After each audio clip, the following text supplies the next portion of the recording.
That's Spend your entire adult life. I don't understand. You know, Everything about in you the is a Senate. senator. You're like, you're not a doctor, not a professor, not a. But that's a job senator. as well. No, it's Whatever. quite.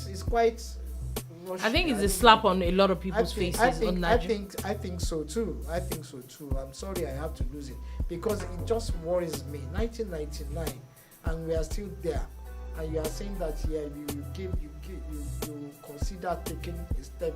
I don't understand where we are going. Let's just leave it. Anyway, still talking about it. The court case has not been determined yet. I've not seen any news about it yet, but the court case determining the PDP governorship candidate for in Osun State for the Supreme Court. I think it's supposed to be the court case. Is supposed to be today. The judgment is supposed to be today. There's talks about how there's a lot of security on ground in Osun State, just in case the court case does not go the way of some people or it goes in the way of some other people. We don't know what's going to happen. It is probably going to determine if the governor-elect in Osun State is actually still going to be governor-elect on this particular case. There will always be this kind of situations, but I have a very simple solution to a lot of these issues, and I say, that if we follow the rules that have already been laid out. Now let me put it out on record, because a lot of times we assume people know what we're saying. Our laws are archaic, our laws are dated, we get it, but our laws are our laws. What does the law say? At least for now is what we have. Yeah. What does it say? Are you living by it? That's it. So, if there's a judgment that you don't even agree with, why do you think you need to take the law into your hands? You can appeal until you get to Supreme. That's where the Supreme is there. So whatever happens, I don't care what happens. I just care that the rule of law is respected and that justice prevails, and that the people's, desires are met. But we need to be careful the way we heat up the polity. People are saying and dropping a little rhetorics that I know will not all go well for us. Bottom line is, again, we need to also learn how to focus on the facts. What are the facts of every situation? The real story, the facts, not the sentiment, not the feelings. The facts, the truth. So we definitely will see what happens with that. It probably will be tomorrow where we'll give you a lowdown of what comes off that. Sorry, Dolu, before you Please. proceed, and this, I don't know, I'm just going to say this. I'd like to apologize to the people who were watching us a few minutes ago and who are still watching us now or want to watch us or are listening to us. We're experiencing terrible internet service from our internet service providers. So if we're lagging and it's spooling and our stream is cutting off, please bear with us and follow the latest one, because apparently a few minutes ago our video stream got cut off for whatever reason and a new one restarted. Okay, so we're going to go a little bit back to a conversation that we kind of had before, and the conversation is about IPOB. Now, it's interesting that IPOB is dragging people to court. Now, IPOB, as according to Nigerian law, is, if I'm correct, proscribed. Yeah. So they have now dragged Governor Wike, who is the governor of Rivers State, to they filed a formal communication with the Office of the Prosecutor of the International Criminal Court about some Obigbo massacre that the governor, they're basically charging the governor with genocide and crimes against humanity against Biafrans. I don't too. I totally agree with that statement. There's a lot to unpack on this, but for a lot of reasons, we gloss over it or we don't delve into it. Okay. They call it Obigbo. The people of Rivers State calls it a different name entirely. Yeah. IPOB is saying that part of Rivers State is Biafra. Yeah. The Rivers State is saying that's not what it is. Now, during the NSAS movement and the NSAS protest and everything, all eyes were on Lagos, Nigeria. Did people get killed at Lekki or not? Yes. Did many people, was there a massacre or not? Yes. As against the Obigbo in quotes, where there are actually confirmed cases of several people being killed. So, IPOB are now believing in the courts. But their leader is obviously on record during the NSAS protest, taking calls. We've all listened to these things. We watched the YouTube stream, taking calls, and he was talking about a lot of violence. You get? So in the same vein, you're promoting violence in Edo, which is a confirmed, I don't go with rumors, Lagos, but you're complaining about violence in another part that you feel where your people lost out. I think it has to be across board, and it is wrong for any human being to advocate for other human beings to be killed or attacked. Telling people to carry out violent crimes is wrong. So they going to court is a tad bit hypocritical, and I know they're not going to like this, but the truth is the truth. You're going to court. Who's perpetrating all these other things that's happening in the South? Do you know, the one that amazes me is, okay, let's even remove Nnamdi Kanu's zone. We'll say it's debatable, is in court, whatever it is, yeah? What happens, like we had said a few minutes ago, what happens every single Monday in the Southeast is infringement of people's human right. Is their right to movement, their right to association, their right to trading, the basic human rights. In fact, it's their right to feeding, to earning a living. You're impeding major human rights. And then you are saying that some other people, make it make sense. That's the part I don't get. You literally do this blatantly. We've seen people being attacked. You see how, a few minutes ago, we're talking about how a checkpoint was literally attacked. It's a different thing if maybe you're on the way to commit a crime and then maybe security agents meet you. You confidently go and attack security agents. Do you understand? You do all these atrocities, commit all these atrocities, and you feel the need, you still feel in some type of way that people, you need to take some other people to court for human right violations. We saw a few days ago a video of them attacking, I think it was the Labour Party meeting. I think it's probably the second time you attack people. We saw during the voters registration how people were attacked. You're literally attacking, infringing people's rights to vote and all that, and then you come out and say that you're talking about human rights. Do you really know what human rights means? Do you know something? You just hit it. Just as Shola said, what beats me about these guys, they have a way of rushing to international communities to report Nigeria. If they don't report president, they will report the judicial system all the time, and they are the ones who lack peace. You see, you must be peaceful. If they are listening, listen to me. If there is no peace, you cannot rule or enforce yourself in any way. Yeah. Who are you going to rule over? Who do you want to control? There must be peace. And Mr. Whatever, all of them together, there is no love. Love is even far. Look, there is Just live and let live. I don't like understand. there's no need for love. But look, basics of it. Okay, remove the word itself, love.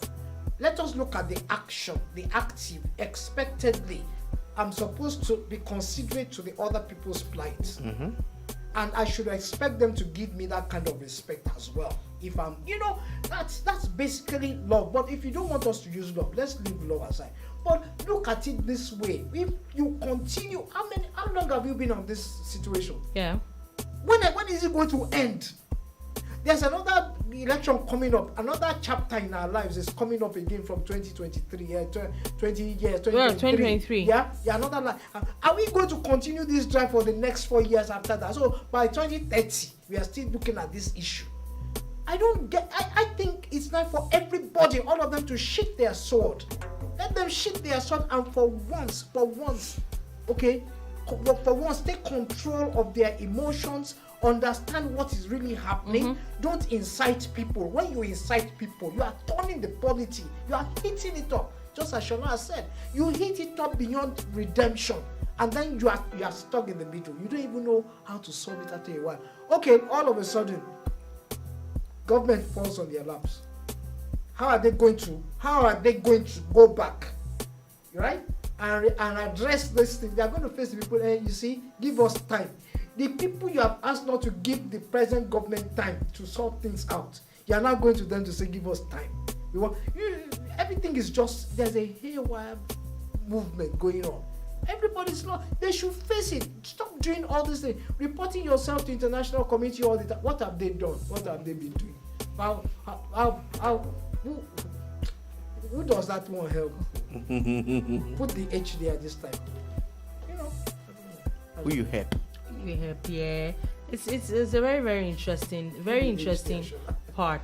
But anyway, we're moving on from that, and we're moving on to something before we quickly go to politics. There's a story that popped up this morning that there's a meeting between some part of the Niger Republic, some governors in Niger Republic, and the northwest region of Nigeria, where they're calling for the ban on sale of boxer motorcycles, basically the regular Okadas that we drive, that people ride around, the one that was just banned in Lagos in a few local governments.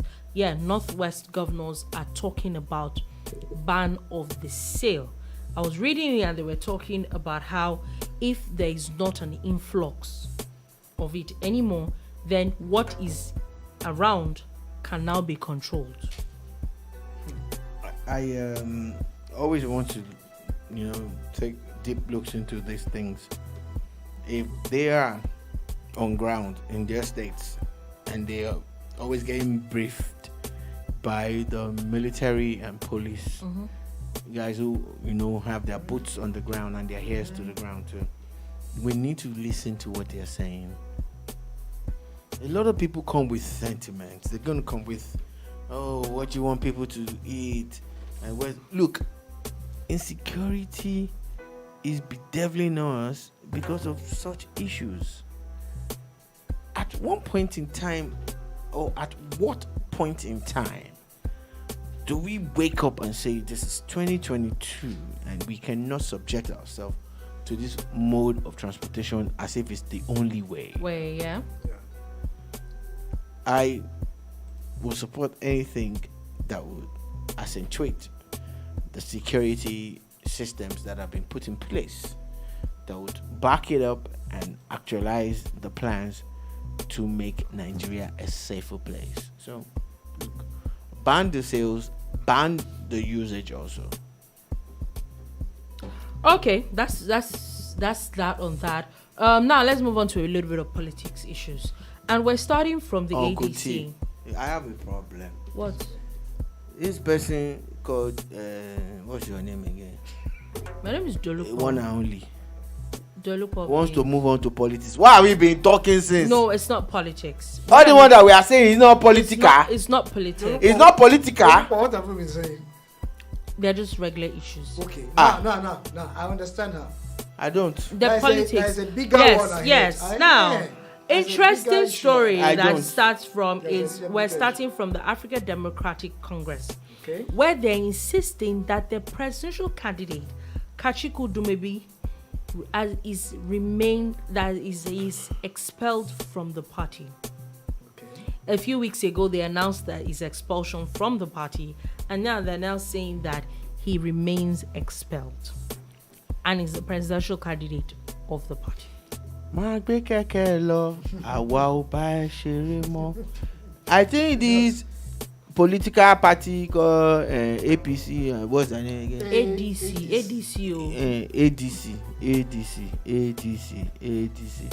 They are a comedian party. They are comedians, I agree. It is African Democratic Comedians. Is that not their name? I agree.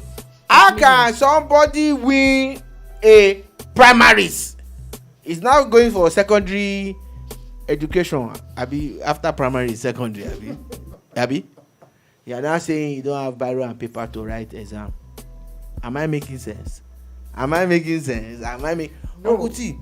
I am being comical because I think they're a joke. The man wants. Look, you know what hurts me the most? My man, Kingsley Moghalu, was in the same party. There were 3 top candidates in the ADC, and maybe Kachikwu won. Okay, what's going on here? In Yoruba parlance, they call it AD. It's like as if they are tying them. AD, to tie somebody. When they tie you, you cannot move. You cannot do the normal things. I'm really giving this Dolupo a lot of expose on the Yoruba movement. She's taking AD. When I say AD to tie, so that's what that meant. In to mean here, AD. One D ADD is to go into an inner caucus movement. You understand?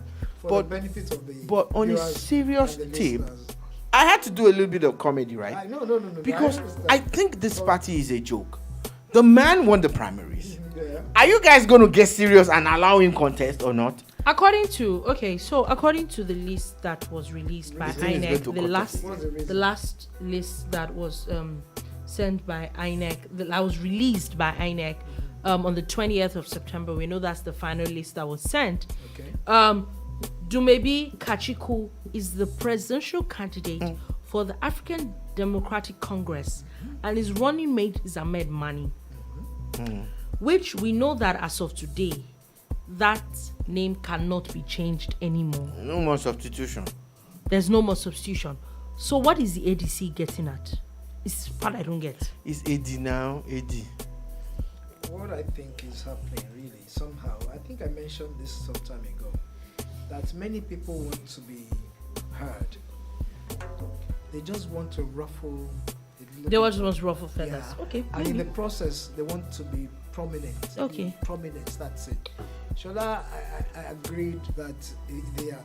Yes, they are comical. They are comedians. They're comedians. Yeah. That's all. Because nobody reads the books anymore. Nobody reads the books that guide anymore. Everything we are doing now is all by. It's like a referee who knows exactly what a penalty is. Yeah. And decides to rewrite the rules in the middle of the game. Yeah. That's why a wise man once said, "Walk back penalty or throwing." You understand? Anyway, another very interesting story quickly is that sorry. the APC has now disowned a purported letter by the party chairman accusing the presidential candidate of breaching the campaign council agreement. I'm going to quickly weigh in on this one, and I have a strong way, but I don't care what comes out, right? Whatever happened to verifying your source of news, whatever happened to checking out press statements and see that they are, I'm on several mailing lists, and when I get those press statements, I look at who signed it, I look at the crux of the matter, the introduction and everything, before I can write a story or even present it or talk about it. So no matter what happens, no matter what you say, no matter what you do, how did the media latch onto a story of a letter that was written by the party chairman? Maybe an internal memo. Let's even assume that it was leaked. Was it signed? What did it say? And sadly, a lot of massive or well-respected media houses, and even the not well-respected ones, all carried the story. We're in an era of eyeballs where everybody wants eyeballs on their websites. They want eyeballs on their YouTube, Twitter, Instagram, TikTok, Snapchat and everything. But do they care about the veracity or the authenticity of the stories that they are peddling or pushing? Shola, you said it all, and it's quite worrisome. Our professional ethics will teach us that you get a story, check the source, verify the source, check the content before you open your mouth.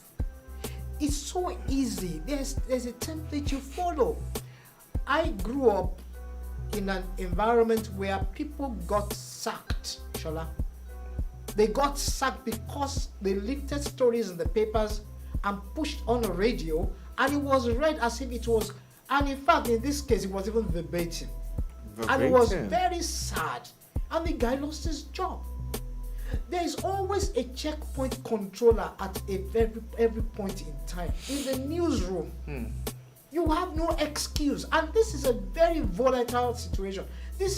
Politics in Nigeria is not cheap. It is not cheap. It is not cheap. You have to be up and doing. Something is breaking. Make sure your gatekeepers are up the beat. Exactly. You can't. And in those days, again, Shola, you have a telephone in the newsroom, right? And we are calling sister stations and calling individual trying to confirm, reconfirm. If we do not get a confirmation, you don't run we don't the story. run it. And they're saying journalism, when in doubt, leave out. Leave out. So I'm hitting.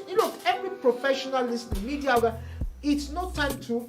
You're not doing yourselves any favors at this point. Belly rubbing. I'm not doing belly rubbing. It doesn't matter if you miss out on a so-called breaking news that turns out to be fake news. Better to be late. On it. Better to be late on it. You see, you just hit it now. Many of them want to break the news before the other person. Yeah, that's the problem. However, also, some party stalwarts also have a way of being mischievous in the news breaks. Exactly. Oh, yeah. It's all a game at the end of the day. But don't be caught in between. Yeah, and talking about being caught in between, Dolupo is caught in between me and Tokunbo Jekunle. I'm glad that she's okay. I noticed that she had to step out. We need to apologize to you guys for that. And the next story that we're going to take a look at is we know that officially campaigns started yesterday. And the candidate of the PDP is now in Nigeria. Yes, I use that. What's that supposed to mean? Yeah, because he spends a lot of time in Dubai. Mr. Uncle Daddy Atiku is now in the Nigeria, and he says that it's promising power devolution and restructuring. Wow. Yeah. And you juxtapose that with that too much is being done with the federal government. I'm going to juxtapose that with the candidate of the Labour Party also, who also had an interview on TV yesterday, right about the same time. They had this presentation by Abubakar Atiku of the PDP. Then there was this interview on Arise TV by the Labour Party candidate Peter Obi. Okay. And there's a funny thing when they asked Peter Obi about what's the difference between his ideology, the ideology between himself and oh Atiku. Yeah, I saw that. And he said there's no difference. That so you're basically saying that so what's different? We can vote for anybody, either you or Atiku. And I said to myself, Mr. Peter Obi needs a lot of PR work. Yes, I said it. I think that Mr. Peter Obi needs work. Even the presenter is he needs help. Like, why are you even asking that kind of? Are you evil? Are you an evil somebody? That's the master stroke of the question. Yeah. I don't think he thought it through before he said what he said. But let's talk about Atiku's presentation. His presentation. No, listen. There's something I know. You can call it the old school style. A presidential candidate, right, is going on a television program. Yeah. Do you know all the possible questions, everything will be run through him. Yeah. communications people. Okay, now the problem is, does he have communications people? Because I honestly think He that should somebody needs have. to save They his do. stuff He for announced a himself. couple of He should names the have. other day now. He should have. Ah. No, they don't. They would have now. Okay. Anyways, so Abubakar Atiku is saying that there's He's going to be devolution of yes, powers, devolution and of power restructuring. and restructuring. So, fellow Nigerians, if that's what you want, you have a candidate. You have a candidate. And finally, before we go, somebody looks like they like looking for trouble. As a Nigerian musician, Ruga is in Tanzania as we speak, and he tweeted, you said? yeah, Ruga, yeah. and he tweeted, Tanzania, I'm here. I didn't forget my bags. Look, it's actually funny because the truth is, Ruga is one of my favorite artists now. You know, bad man looking good in the core. But we all know what happened to Kizz.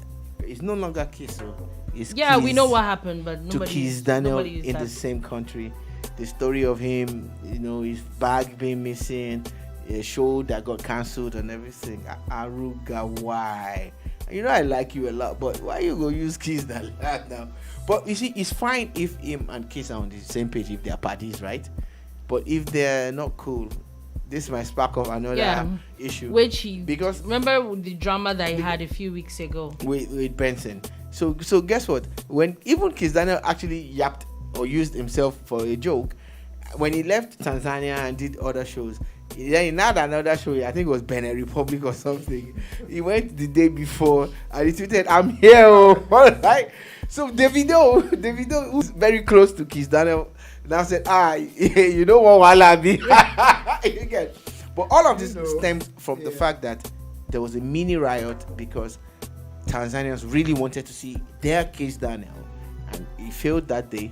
But he did a make good concert. He did. And so let us cut him some slack. Let's just move Ruga, on from it. take your time. Mind your business. Take your time. I want to say this. This is exactly what this guy is praying for. Yeah. On-air discussions about them. Oh Yeah. yes. It's a script they probably have not rehearsed, but it's working out. And we are falling for Exactly, the bait, like we are paid to do. On that note, that is all we'll be able to take today on the Boom Bar. Thank you for listening. Thank you very much for watching. We'll be back again tomorrow for the TJF edition. There's a lot of songs that are already here Victoria to talk about. Zinolisky. There's a lot to Ira Star. Ira Star is banging. There's a lot of songs to already On the list. forward to. No, Yeah, goodbye.